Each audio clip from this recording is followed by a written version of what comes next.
ஆகாஷ் பாஸ்கரனுக்கு எதிராக அவர் இந்த வழக்கில் ஏதாவது ஒரு விதத்தில் சம்பந்தப்பட்டிருப்பார் என்று சொல்வதற்கு கூட நீங்கள் சமர்ப்பித்த தாக்கல் செய்த ஆவணங்களில் எந்த ஆதாரமும் இல்லை.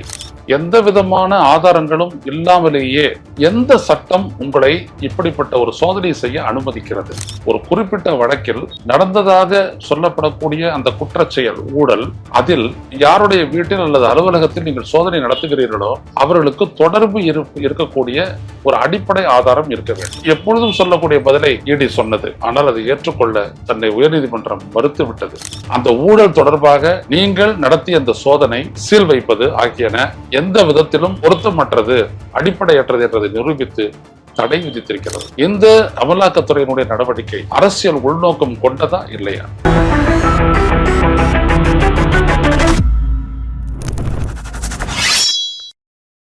வணக்கம் தோழர்களே, செய்திகளின் வாயிலாக இன்று மீண்டும் உங்களை சந்திப்பதில் பெரும் மகிழ்ச்சி அடைகின்றேன். டாஸ்மாகில்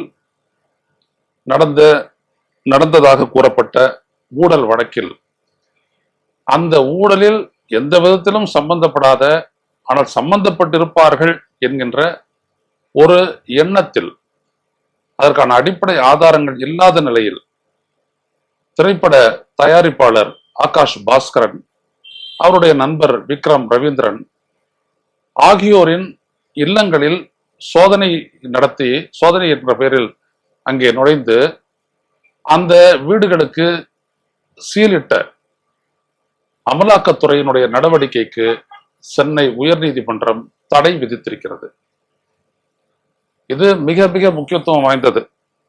இந்த உத்தரவின் போது சென்னை உயர்நீதிமன்ற நீதிபதிகள் ஒரு விடயத்தை குறிப்பிட்டிருக்கிறார்கள்.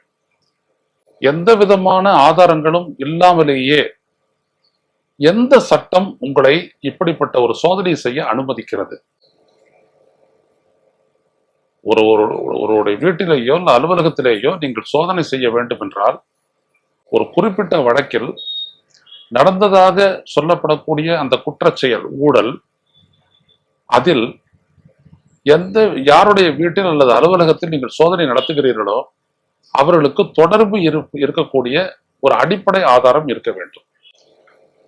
அப்படிப்பட்ட ஆதாரம் எதையும் அதற்கான காலம் கொடுத்தும் கூட இடியால், என்ஃபோர்ஸ்மெண்ட் டைரக்டரேட், அமலாக்கத்துறையால் நீதிமன்றத்தில் சமர்ப்பிக்க முடியவில்லை.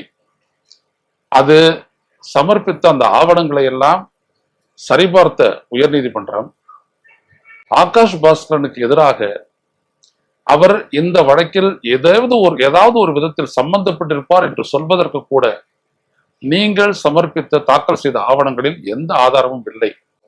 இப்படிப்பட்ட நிலையில் எவ்வாறு நீங்கள் அங்கே அந்த சீல் வைத்தீர்கள்? எப்படி உங்களால் சோதனை நடத்த முடியும்? அதற்கு எங்கே சட்டம் இடம் தருகிறது என்கின்ற கேள்வியை அடுத்தடுத்து கேட்டார்கள். அதற்கு இது ஒரு பூர்வாங்க விசாரணை தான், இதற்கு பிறகுதான் கண்டுபிடிக்க வேண்டும் என்றெல்லாம் எப்பொழுதும் சொல்லக்கூடிய பதிலை இடி சொன்னது, அமலாக்கத்துறை சொன்னது. ஆனால் அதை ஏற்றுக்கொள்ள சென்னை உயர்நீதிமன்றம் மறுத்து விட்டது.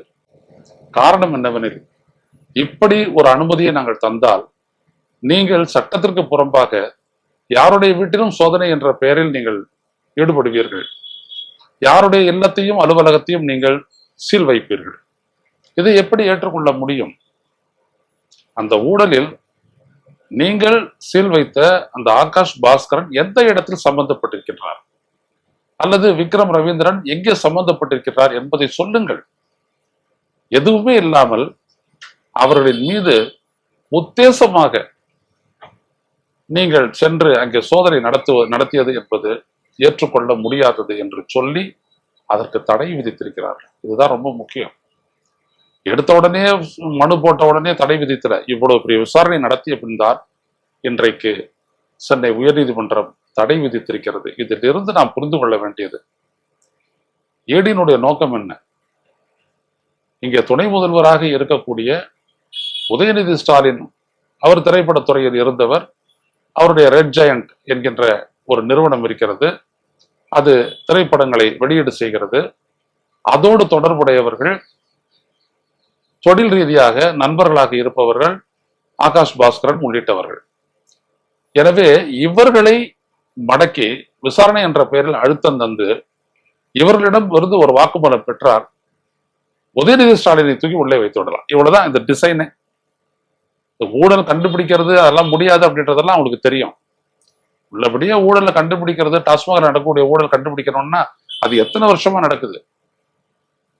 அதுல ஒரு நீதிமன்றம் கேட்ட ஒரு முக்கியமான கேள்வி, நீங்கள் இதுவரை தாக்கல் செய்திருக்கக்கூடிய அந்த எஃப்ஐஆரிலோ அல்லது முதல் தகவல் அறிக்கைகளிலோ எந்த இடத்திலுமே இவருடைய பெயர் இல்லையே, பிறகு எப்படி இவர்களை இவர்களுடைய இல்லங்களில் அலுவலகங்களில் நீங்கள் சோதனை நடத்த போனீர்கள்? அந்த கேள்விதான். என்ன அடிப்படை சொல்ல முடியுமா? அரசியலுக்காக நாங்க பண்றோம் பேசாத இருந்தாங்க. இதைத்தான் மக்களை புரிந்து கொள்ள வேண்டும்.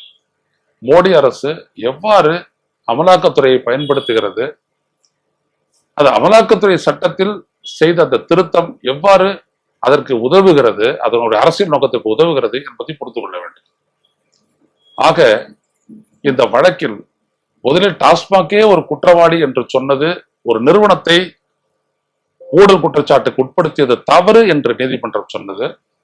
அதன் பிறகு இப்பொழுது அந்த ஊழல் தொடர்பாக நீங்கள் நடத்திய அந்த சோதனை, இந்த சீல் வைப்பது ஆகியன எந்த விதத்திலும் பொருத்தமற்றது, அடிப்படையற்றது என்றதை நிரூபித்து தடை விதித்திருக்கிறது.